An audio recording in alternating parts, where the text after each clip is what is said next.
To properly ground a well casing, you will need specific materials and should follow essential steps. Here's how to ground a well casing. Firstly, you will need an 8-foot copper-clad ground rod. Secondly, you will need ground wire, and it must be a minimum of 6 AWG. Thirdly, you'll need either a U-bolt or a ground clamp. And finally, you will need wire nuts. These materials are crucial for creating a safe and effective ground connection. Now proceed with the following steps. 1. Drive the ground rod into the earth at least 8 feet deep. Position the ground rod approximately 6 feet away from the well casing. 2. Securely attach the ground wire to the ground rod using the U-bolt or ground clamp. Ensure the connection is tight. 3. Run the ground wire from the ground rod to the well casing, maintaining a direct path. 4. Attach the ground wire to the well casing using a wire nut, creating a secure electrical connection. 5. Bury the ground wire at least 12 inches below the surface to protect it from physical damage and environmental factors.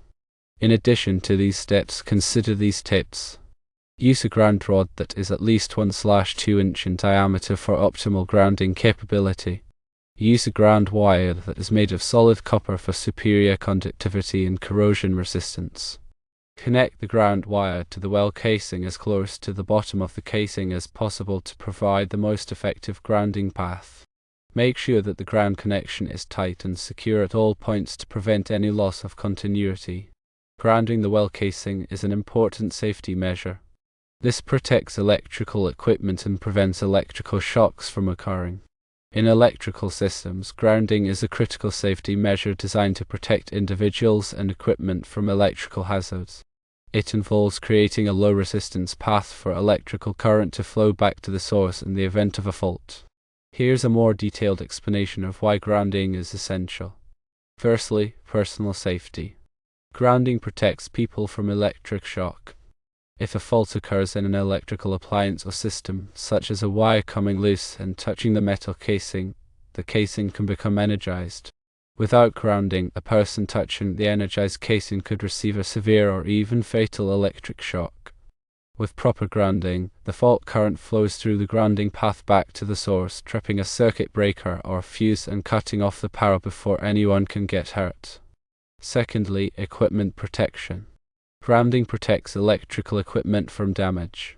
Fault currents can cause significant damage to equipment due to overheating and arcing. By providing a low-resistance path, grounding helps to quickly clear fault currents, minimizing the potential for damage to wiring, motors, and other electrical components. Thirdly, voltage stabilization. Grounding helps to stabilize voltage levels in an electrical system. Without grounding, voltage fluctuations and transient voltages can occur, which can damage sensitive electronic equipment. Grounding provides a reference point for voltage, helping to maintain a stable and consistent voltage level. Fourthly, reducing electrical noise. Grounding helps to reduce electrical noise and interference in electronic systems. Electrical noise can disrupt the operation of sensitive equipment and cause data errors. Grounding provides a path for noise currents to flow back to the source, reducing their impact on the system. Fifthly, compliance with codes and standards. Electrical codes and standards, such as the National Electrical Code, commonly known as NEC, require grounding for electrical systems to ensure safety and reliability. Compliance with these codes is essential for legal and insurance purposes and ensures that electrical systems are installed and maintained to a high standard of safety. There are several methods used to ground electrical systems, each with its own advantages and applications. One common method is equipment grounding, which involves connecting the metal enclosures of electrical equipment to the grounding system. This provides a path for fault currents to flow back to the source, tripping a circuit breaker or fuse. Another method is system grounding, which involves grounding the neutral conductor of an electrical system. This helps to stabilize voltage levels and reduce the risk of electrical shock. The size and type of grounding conductors used in an electrical system are determined by electrical codes and standards, such as the NEC. These codes specify the minimum size of grounding conductors based on the size of the circuit conductors and the type of equipment being grounded. Grounding conductors must also be properly installed and protected from damage to ensure their effectiveness. Regular inspection and testing of grounding systems are essential to ensure that they are functioning properly. Grounding conductors and connections should be visually inspected for damage or corrosion, and grounding impedance should be measured to verify that the grounding system is providing a low resistance path for fault currents.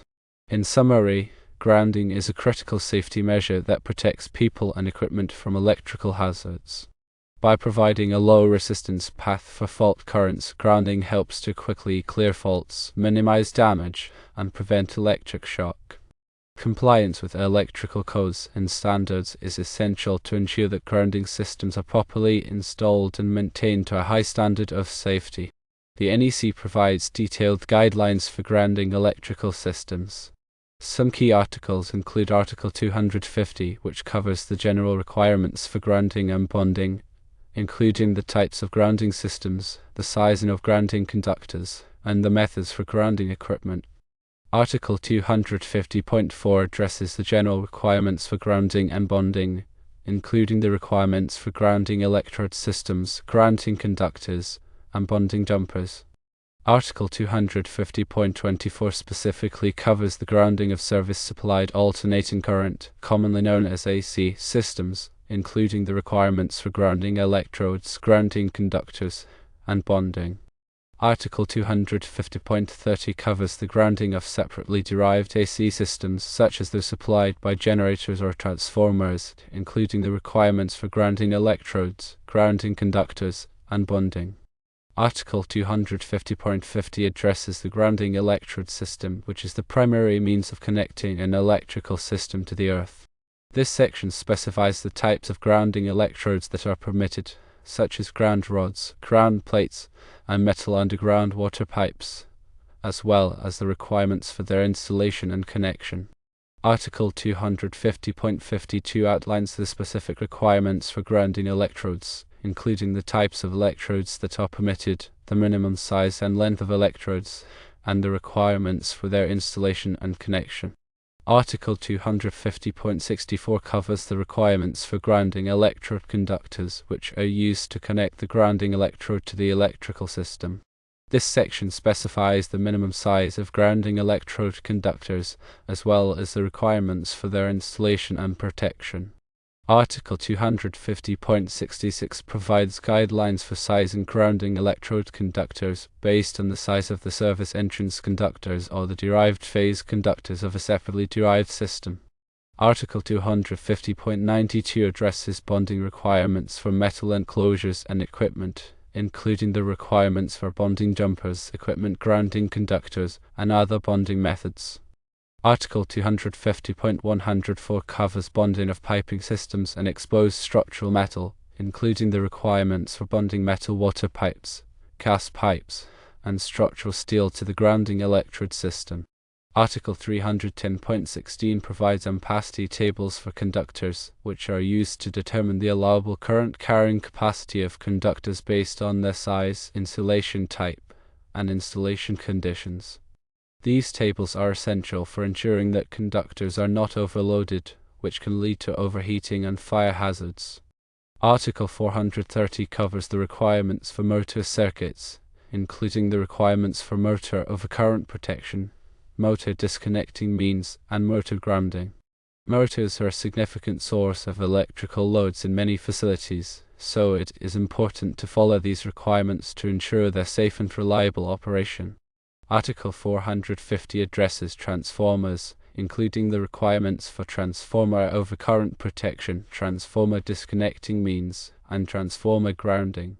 Transformers are used to step up or step down voltage levels in electrical systems, so it is important to follow these requirements to ensure their safe and reliable operation. Article 500 provides guidelines for hazardous locations, including the requirements for electrical equipment and wiring in areas where flammable gases, vapors, or dust may be present. Hazardous locations require special precautions to prevent explosions and fires, so it is important to follow these requirements carefully. Article 547 covers the requirements for agricultural buildings, including the requirements for electrical equipment and wiring in areas where livestock are housed or where agricultural processes are performed. Agricultural buildings present unique electrical hazards due to the presence of moisture, dust, and corrosive substances, so it is important to follow these requirements to ensure the safety of people and animals. In addition to these specific articles, the NEC also contains general requirements for electrical installations, including requirements for wiring methods, overcurrent protection, grounding, and bonding. It is important to be familiar with these general requirements, as they apply to all electrical installations regardless of the specific application. Grounding a well casing is essential for safety. Electrical faults can energize the metal casing. A proper ground provides a safe path for the fault current, tripping a breaker and preventing shocks. A driven ground rod provides a low resistance connection to earth. The copper wire connects the well casing to the ground rod. The wire nuts ensure a secure connection. Airing the wire protects it from damage. Use the right size ground rod and wire. A solid copper wire offers good conductivity. Connect the wire as low as possible on the casing. A tight connection ensures effective grounding. Always consult local electrical codes. If unsure, hire a qualified electrician. Grounding minimizes stray voltage issues. It also reduces the risk of corrosion. Inspect the ground connection regularly. Replace any damaged components. Properly grounding protects pumps and equipment. Grounding prevents electrical interference. It safeguards electronic controls. Grounding helps stabilize system voltage. It reduces potential fire hazards. Use proper tools for connections. Insulate connections from weather. Keep the area around the ground rod clear.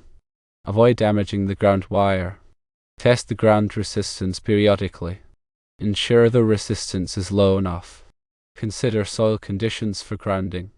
Dry soil may require longer ground rods. Adding multiple ground rods can improve grounding. Maintain a safe electrical system. Remember safety precautions when working with electricity. Turn off power before working on electrical components. Wear appropriate safety gear. Check for underground utilities before driving ground rods. Stay informed about electrical safety best practices. Follow all applicable codes and regulations. Properly grounding a well casing is a critical safety measure. Take the necessary steps for a secure and reliable ground. This ensures the safety of your water system. It also protects your electrical equipment. The proper well casing grounding methods are necessary.